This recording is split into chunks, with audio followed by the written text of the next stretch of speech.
Now next method of valuation of goodwill, आपको मैंने कहा था कि कैपिटलाइजेशन ऑफ प्रॉफिट मेथड के अंदर दो मेथड होते हैं, एक capitalisation of average profit method और दूसरा होता है capitalisation of super profit method. बेटा आपने अगर सुपर प्रॉफिट मेथड के एग्जांपल्स की प्रैक्टिस कर ली है तो ये बहुत ही ईजी है, क्योंकि सबके सब स्टेप सेम सुपर प्रॉफिट ढूंढना है और सुपर प्रॉफिट ढूंढने के बाद खाली एक ही स्टेप है। लॉजिक तो मैं क्लियर करूंगा ही, लेकिन उसके बाद खाली एक ही स्टेप है। तो सुपर प्रॉफिट हमने कैसे ढूंढा था? I think all of you remember it very well. Capital employed step 1, वो अगर क्वेश्चन में दिया हुआ है तो आप वो लिख देते थे, नहीं दिया हुआ है तो total assets minus total liabilities is equal to capital employed.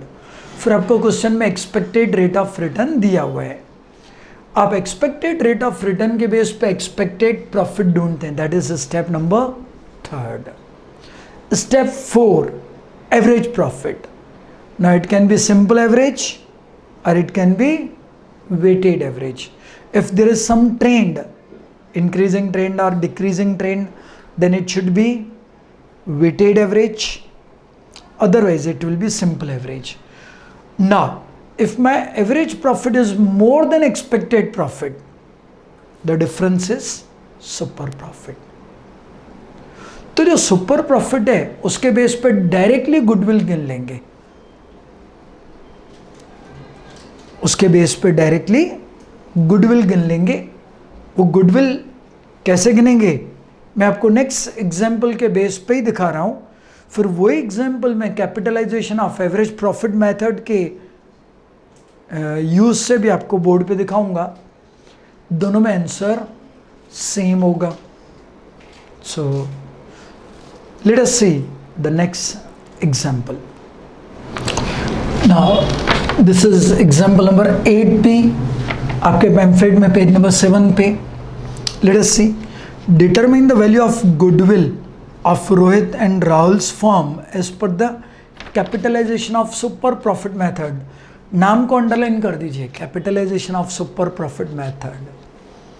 मैंने आपको कहा capitalisation of average profit method हो या सुपर प्रॉफिट मेथड हो, उस एग्जाम्पल में कभी भी नंबर ऑफ ईयर्स परचेज जैसा कंसेप्ट नहीं होता है। प्रॉफिट को देखते हुए कैपिटल कितनी होनी चाहिए, एक्चुअल कैपिटल कितनी है, वो देखते हुए हम गुडविल डिसाइड कर लेते हैं। So you are given capital employed 8,50,000। Capital employed नहीं दिया हुआ होता तो total assets minus total liabilities वो दिया हुआ होगा, capital employed. Then expected rate of return 11%। Step 1 capital employed 8,50,000। Step 2 expected rate of return 11%। But मैंने आपको कहा कि इसमें आपको सुपर प्रॉफिट ही ढूंढना है, जो हम पास्ट में सीख चुके हैं। Capital employed expected rate of return के बेस पे एक्सपेक्टेड प्रॉफिट मिलेगा कि 11% के हिसाब से 850 पे प्रॉफिट कितना होना चाहिए, 93,500। लेकिन पास्ट के प्रॉफिट को देखते हुए मेरा फ्यूचर में कितना प्रॉफिट होगा, फ्यूचर मेंटेनेबल प्रॉफिट, वो हम देखेंगे। So let us see in the question, last 5 years profit, year 2013-14 98,000, then it is next year 1,06,500, next year 1,01,000, next year 1,04,000 and then 1,02,000। आप थोड़ा ध्यान से देखिए, प्रॉफिट इंक्रीज होकर डिक्रीज हुआ है। 98,000 में से 1,06,500, फिर डिक्रीज होके हो गया 1,01,000, फिर हुआ 1,04,000 और फिर से कम हुआ, मतलब कोई ट्रेंड नहीं है, तो सिंपल एवरेज। तो मैंने एवरेज प्रॉफिट गिनना स्टार्ट किया है। ये 5 साल दिए हुए हैं, 5 years के प्रॉफिट का मैंने टोटल भी लगा लिया। अब इसके नीचे मैं एवरेज प्रॉफिट लिखूंगा।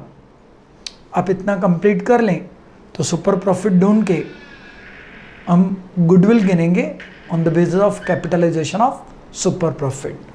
So complete this one. अभी आपने टोटल प्रॉफिट लिख लिया था, 5 साल का total profit, it was 5,11,500 divide with 5, so you get average profit. अपने सुपर प्रॉफिट ढूंढ रहे हैं, सबसे पहले capital employed, expected rate of return के बेस पे आपने एक्सपेक्टेड प्रॉफिट ढूंढा, that was the step number 3। Step 4 था एवरेज प्रॉफिट। अब एवरेज प्रॉफिट अगर एक्सपेक्टेड प्रॉफिट से ज़्यादा है, यहाँ पे एक्सपेक्टेड प्रॉफिट हमारा था 93,500, आपके पास आगे लिखा हुआ है, और एवरेज प्रॉफिट ज़्यादा है, the difference is super profit. अब मैं आगे लिखूँ उससे पहले मैं इसको लॉजिकली आपको समझा दूँ। लुकिंग टू कैपिटल, उसका प्रॉफिट होना चाहिए इतना, लेकिन प्रॉफिट ज़्यादा है, इसका मतलब एक्चुअली उसकी कैपिटल एम्प्लॉयड ज़्यादा है जो दिखाई नहीं दे रही है। मैंने आपको कहा था कि it is one type of hidden capital, unrecorded capital मैं बोल सकता हूँ। क्यों अनरिकॉर्डेड? क्योंकि गुडविल लिखा हुआ नहीं है। जैसे ही बैलेंस शीट में मैं एसेट साइड गुडविल रिकॉर्ड करूँगा, लायबिलिटी साइड पे डबल एंट्री है, एसेट बढ़ेगी तो सामने लायबिलिटी साइड पे कुछ बढ़ना चाहिए, तो किसी एसेट की वैल्यू इंक्रीज हो, गुडविल इज अ एसेट। अभी अनरिकॉर्डेड है, जैसे ही मैं वो लिखूंगा मेरी कैपिटल बढ़ जाएगी। तो एक्स्ट्रा प्रॉफिट आप क्वेश्चन में देखेंगे रेट ऑफ रिटर्न 11% है, तो अगर मेरा प्रॉफिट 11 रुपीज़ एक्स्ट्रा है तो इट मीन्स मेरी एक्स्ट्रा कैपिटल एम्प्लॉयड 100 है जो हिडन है। तो मेरा अगर एक्स्ट्रा प्रॉफिट 8800 है तो मेरी एक्स्ट्रा कैपिटल कितनी, इसको इससे मल्टीप्लाई करूँगा, ये अपॉन में आएगा, इसको इससे मल्टीप्लाई करूँगा, तो ये क्या है, सुपर प्रॉफिट। तो बेटा फार्मूला बन गई कि goodwill is equal to, that will be your next step, that is step number 6, super profit upon, इसको इससे मल्टीप्लाई करूँगा, ये अपॉन में आएगा, तो ये अपॉन में क्या आया, expected rate of return. So super profit upon expected rate of return. So super profit है 8800 upon 11%, that is 11 upon 100, तो upon में 100 है, इंटू कर दूंगा, so you get rupees 8 11 है 88, 80,000। सो गुडविल आ गया रुपीज़ 80,000। यहाँ तो आप लिखेंगे नेक्स्ट लाइन पे, यहाँ पे आप लिख देना, अगर ये विजिबल नहीं है तो नेक्स्ट लाइन पे आपको खाली लिख देना है goodwill is equal to rupees 80,000। तो लॉजिक क्या था, अगर मेरी फर्म का एक्स्ट्रा प्रॉफिट है, मतलब मेरी एक्स्ट्रा कैपिटल इन्वेस्टेड है लेकिन वो विजिबल नहीं है, विजिबल नहीं होने का रीजन गुडविल अनरिकॉर्डेड है, गुडविल है बुक्स में लिखी हुई नहीं है। बुक्स में आप क्या लिखते हो जब ट्रांजैक्शन होती है, मैंने किसी को कोई पेमेंट नहीं की है गुडविल की, it is called internally generated goodwill, मैंने मेहनत करके अपनी गुडविल जनरेट की है, तो उस लॉजिक पे ये गुडविल का मेथड डेवलप हुआ है। So you will complete this. मैं आपको यही एग्जांपल थोड़ा सा रफ वे में कैपिटलाइजेशन ऑफ प्रॉफिट मेथड से भी दिखाऊंगा, आंसर विल बी सेम, लेकिन दोनों मेथड का डिफरेंस आप ध्यान से देखेंगे। यही चीज हम नेक्स्ट एग्जांपल, सिमिलर एग्जांपल आपके टेक्स्ट बुक में नंबर 9 है, जिसमें एक साथ सभी मेथड का एक टाइप का रिवीजन करवाया गया है। तो नेक्स्ट एग्जाम्पल में भी ये दोनों मेथड एक साथ तो आएंगे, लेकिन मैं वो सभी मेथड एक साथ स्टार्ट करूं उससे पहले मैं प्रूव करना चाहता हूं कि whether it is the capitalisation of profit method और capitalisation of super profit method दोनों सेम है, दोनों में डिफरेंस क्या है वो भी मैं बोर्ड पे लिख के आपको एक्सप्लेन कर रहा हूं। Write down this one. अब मैं आपको same example number 8P capitalisation of profit method से दिखा रहा हूं। वो दिखाने का पर्पस एक ही है कि आपको दोनों मेथड का कंपैरिजन पता होना चाहिए कि एग्जाम में आप कोई गलती ना करें। लेट मी शो यू कि सपोज इसमें आपको दिया हुआ है capital employed, so number 1 capital employed it is rupees 8 lakh 50,000। Step 1 होता है capital employed. Step 2 it is expected rate of return 11%। बेटा कैपिटलाइजेशन ऑफ प्रॉफिट मेथड में हम एक्सपेक्टेड प्रॉफिट नहीं ढूंढेंगे, हम क्या ढूंढेंगे? Average profit.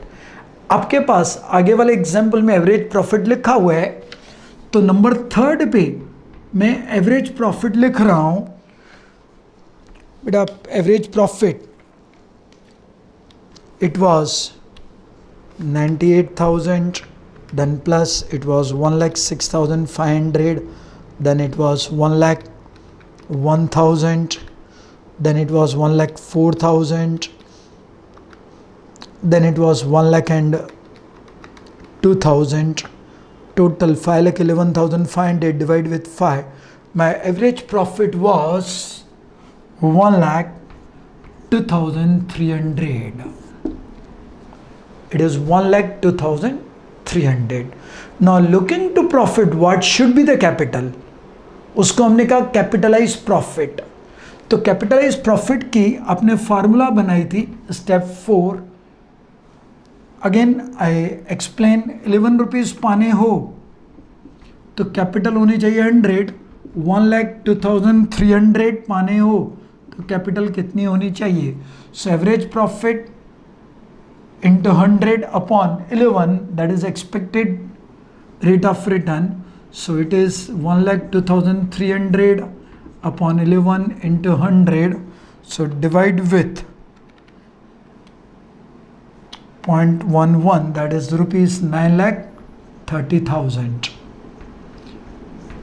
Looking to profit, my capital should be 9,30,000. थोड़ा सा मैं वर्ड्स बड़े करके लिख रहा हूं, इट शुड बी 9,30,000। एक्चुअल मेरी कैपिटल एम्प्लॉयड है 815, दोनों का difference it is the goodwill. So 930 that is capital employed minus capital employed it is 80,000 goodwill. तो आपने capitalisation of super profit method से भी यही आंसर ढूंढा था। 8800 was सुपर प्रॉफिट। आपने 8800 को आपने 11% से डिवाइड किया था and you got 80,000। You can see कि सेम एग्जाम्पल दोनों मेथड से आंसर सेम, लेकिन एग्जाम में आपको जो मेथड दिया जाए वही मेथड करना है। आपको कहा जाए capitalisation of super profit method, तो आपको capitalisation of super profit method से ही सॉल्व करना है। और अगर कहा जाए कि capitalisation of average profit method, तो उसी मेथड से करना है। ये मैंने खाली प्रूव करने के लिए बोर्ड पे लिखा, इसके लिए मैंने टेबल वगैरह नहीं बनाई। तो आप खुद अगर घर पे प्रैक्टिस करना चाहो कभी भी, तो कोई भी एग्जाम्पल दोनों मेथड से कर सकते हो। लेकिन नॉर्मल मेरी एक एडवाइस रहेगी कि एक मेथड जब आप फर्स्ट मेथड सीख रहे हो तो पहले उसी की प्रैक्टिस में 1-2 एग्जाम्पल कर लो, फिर capitalisation of super profit method के 1-2 एग्जाम्पल प्रैक्टिस कर लो, फिर एक एग्जाम्पल दोनों मेथड से करो। Once you are having confidence तो बाद में कंपैरिजन करना। नहीं तो क्या होगा कि एक मेथड पे भी ग्रिप नहीं है, दूसरा मेथड साथ में करोगे तो शायद आप कहीं पे कंफ्यूज हो जाओ। फिर भी मैं बोर्ड पे दोनों मेथड का डिफरेंस लिख के समझा भी रहा हूं कि क्या क्या स्टेप्स में डिफरेंस है, वो आप चाहो तो नोट कर लो। So I will write it on the board.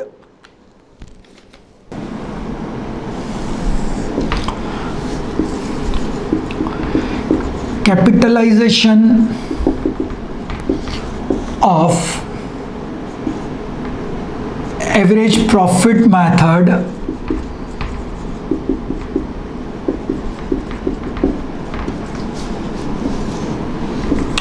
और यहां पे capitalisation of super profit method.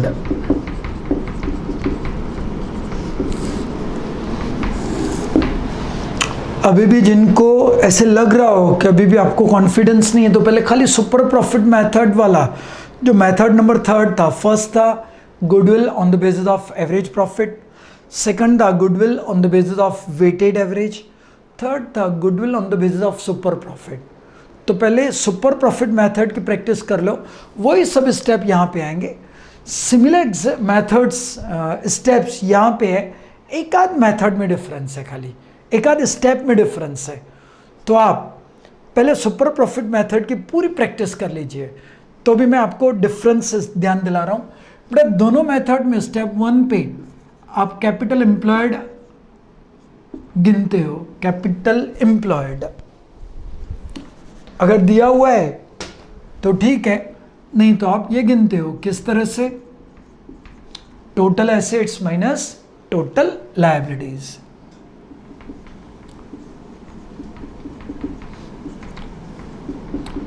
Step number 2, expected rate of return.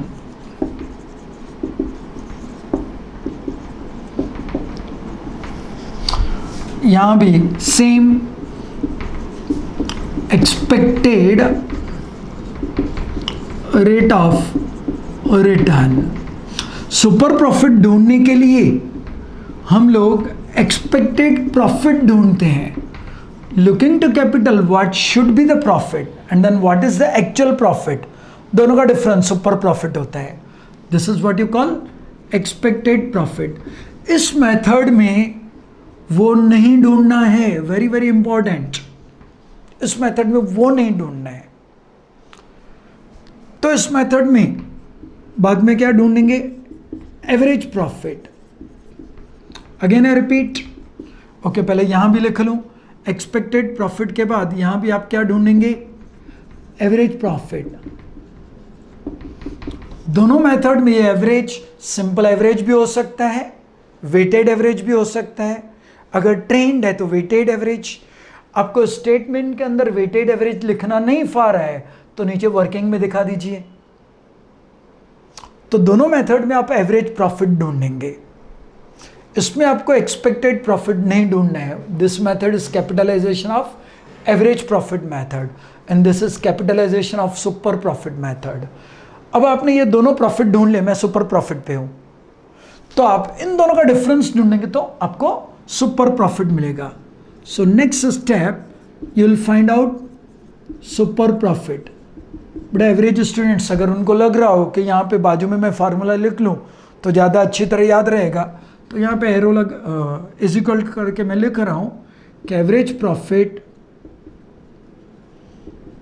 Minus expected profit. जैसे ही सुपर प्रॉफिट मिला तो next and last step will be goodwill. That is super profit upon expected rate of return. But यहां पे आपको directly goodwill मिल जाएगी. इस method में direct goodwill नहीं मिलेगी. तो दोनों मेथड में मैंने यहां जानबूझ के नंबर थर्ड के बाद ये फोर्थ ही रखा है. ये थर्ड नंबर एक्चुअली जब आप कंटिन्यूस स्टेटमेंट बना रहे हो तो this will be number third, लेकिन दोनों का मैंने नंबर सेम इसलिए रखा so that you can compare. तो आपका ध्यान रहेगा कि ये स्टेप है. अब कैपिटलाइजेशन ऑफ प्रॉफिट मेथड से एवरेज प्रॉफिट को देखते हुए क्या कैपिटल होनी चाहिए, that is they call it technically capitalise profit. So next step is capitalized profit and last step that will be goodwill. Goodwill is equal to,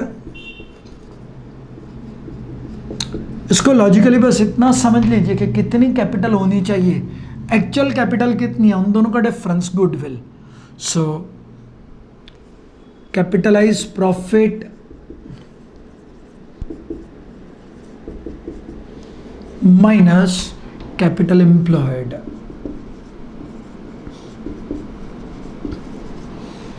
यहां आपके 6 step हैं, एक्चुअली यहां पे 5 स्टेप हैं.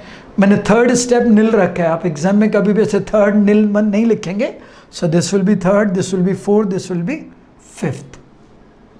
तो इन दोनों को आप कंपेयर कर सकते हो. स्टेप्स ध्यान से देख लो फिर आप जब नेक्स्ट एग्जाम्पल कर रहे हो या जब आप होमवर्क वाले एग्जाम्पल कर रहे हो, आज मैंने आपको ये सिखाया, तो इसके जब होमवर्क वाले एग्जाम्पल करो ना, एक बार इसकी ग्रिप आ जाए तो आप रफ नोटबुक में ये मेथड से भी वो एग्जाम्पल सॉल्व करो, देखो सेम आंसर आ रहा है।